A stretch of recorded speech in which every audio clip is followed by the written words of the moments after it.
Hello' viewers, আজি আহি আমি এনেকুৱা এটা জেগালৈ আহিছোঁ। মোৰ গাঁৱৰে মোৰ পৰিয়ালৰ মোৰ ভাইটি এজন, তেওঁ গাঁও এৰি মই প্ৰায়ে তেওঁক সোধোঁ যে আপুনি গোটেই দিনটো ক'ত থাকে। তো তেওঁ কয় যে মই এই বৰহমপুৰত ফাৰ্ম এটা কৰি আছোঁ, তাতে গোটেই দিনটো তাতে থাকোঁ। তো আজি আহি মই বোলো সেই ফাৰ্মখন চাওঁচোন, কেনেকুৱা ফাৰ্ম, যিহেতু আমাৰ গাঁৱৰে ল'ৰা, আমাৰ পৰিয়ালৰে। তেওঁৰ নামটো হ'ল ৰচিদুল। আজি তেওঁৰ সেই ফাৰ্মখন আমি চাবলৈ আহিছোঁ। আৰু এই ফাৰ্মখন হৈছে বৰহমপুৰত এটা বিশেষ জেগা।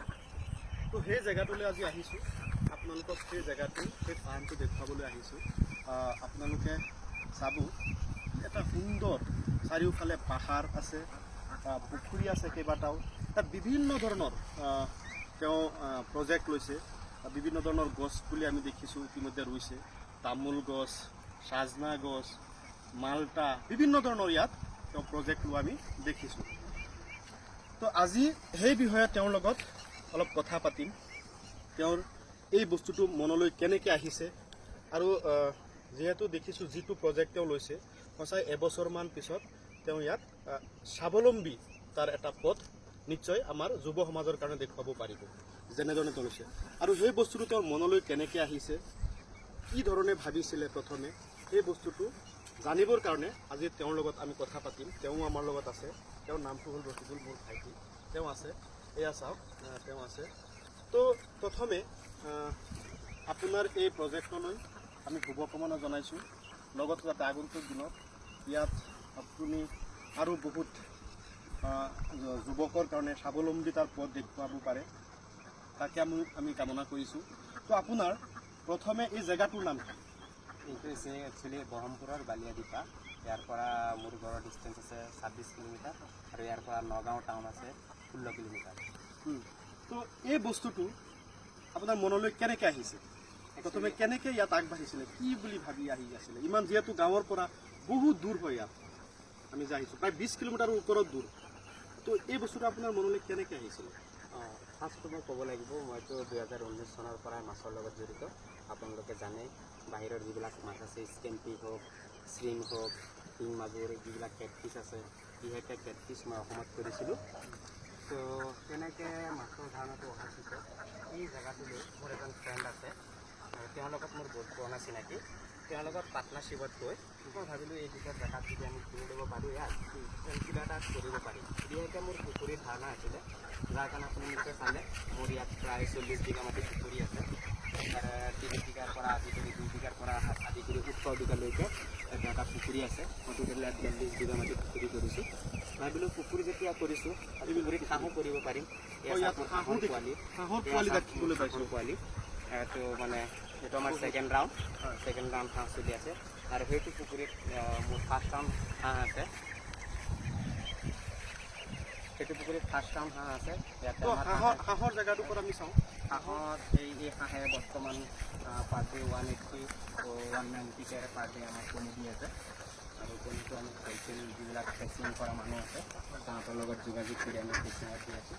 আপোনালোকৰ সন্মানীয় ভিউৱাৰ্ছ কোনোবাই যদি হাঁহৰ কণী বিচাৰে বা ফিমেল বা মেল হাঁহ বিচাৰে, মোৰ পৰা ল'ব পাৰিব। মোৰ নাম্বাৰটো আপুনি কাইণ্ডলি সিহঁতক স্ক্ৰীণত দিয়া দিবি, তেতিয়াহ'লে মোৰ লগত যোগাযোগ কৰিব পাৰিব। মোৰ ফাৰ্ষ্ট ৰাউণ্ডৰ হাঁহ, এই হাঁহৰ এতিয়া বৰ্তমান 800 পিচ হাঁহ আছে। কণী দিয়া 800 পিচ হাঁহ আছে, ৰাণী এতিয়া কণী দি আছে, পাৰ ডে কণী পাই আছোঁ। তো ভিডিঅ'টো অলপ দীঘলীয়া হৈ আছে, আনকাট। আপোনালোকে ভিডিঅ'টো শেষলৈ চাব।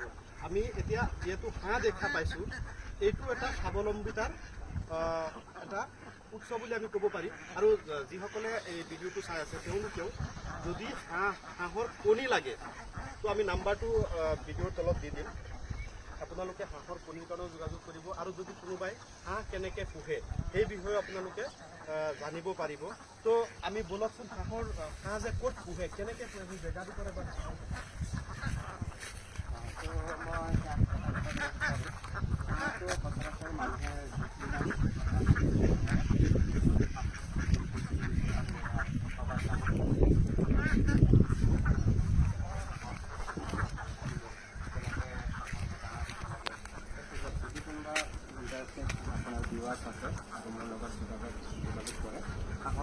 পৰা আদি কৰি চব মোৰ ফালৰ পৰা মই জেগাত ফুৰিব পাৰিম আৰু হাঁহৰ কাষ্টমাৰ থাকিব পাৰিম। আৰু হাঁহ পুহিলে যদি কোনোবাই ভালকৈ হাঁহ পুহে চিজন বুজি ল'ব পৰা যায় তেতিয়াহ'লে হাঁহত প্ৰফিট হ'বই। আৰু হাঁহৰ কাৰণে পৰিৱেশ যদি ভাল হয় তেতিয়াহ'লে হাঁহৰ ধৰক কোনো ধৰণৰ বেমাৰ আজাৰ হোৱাৰ চান্স নাথাকে। কাৰণ আজি দেখিলৈকে মই হাঁহ দিয়াৰ পিছৰ পৰা এতিয়ালৈকে মোৰ মৰ্টেলিটি নাই। ক'বলৈ গ'লে যি মৰ্টেলিটি 2-3টা হাঁহ মৰ্টেলিটি হৈছে, এইকেইটা অলপ বাহিৰৰ পৰা এফেক্টৰ কাৰণে কিবা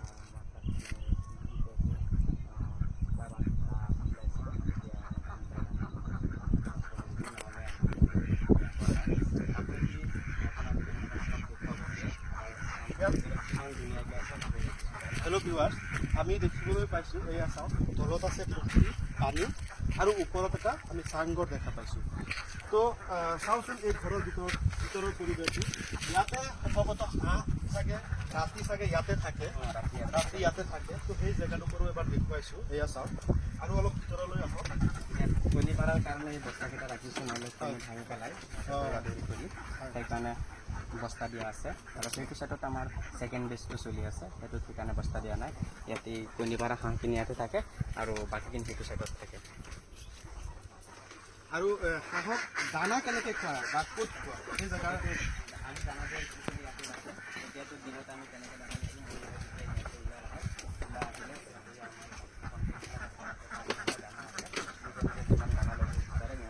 লৈ পুখুৰীত নামি যায়।